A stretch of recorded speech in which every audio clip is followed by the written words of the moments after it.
If you want to import a website into Squarespace or import content from another platform, this tutorial will walk you through the process step by step. This is a helpful method if you're moving content over, reorganizing your site, or transferring pages and posts from an existing website into Squarespace. If this video helps you out, make sure to hit the like button and subscribe for more simple website tutorials. Let's get into it. First, log into your Squarespace account and open the website you want to work on. Once you're inside your site dashboard, go to Settings. This is where Squarespace keeps most of the website management tools, including content and import options. After that, look for Website and select it. Inside the website settings, find the option for Import and Export Content. This section is designed for bringing content into Squarespace or moving it out of the platform. Next, click Import. Squarespace will now ask you to choose the platform or source you want to import from.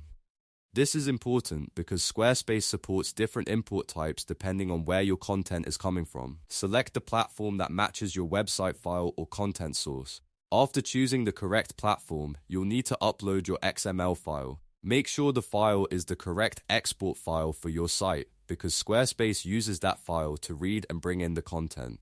Click Upload, locate the XML file on your computer, and confirm the selection. Once the file is uploaded, Squarespace will process the import.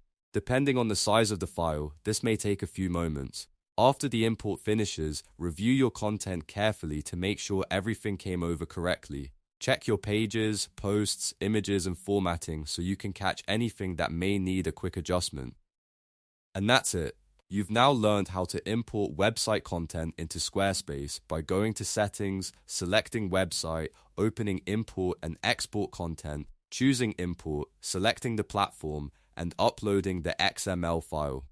If this tutorial helped, don't forget to like the video, subscribe to the channel, and turn on notifications for more Squarespace guides just like this one.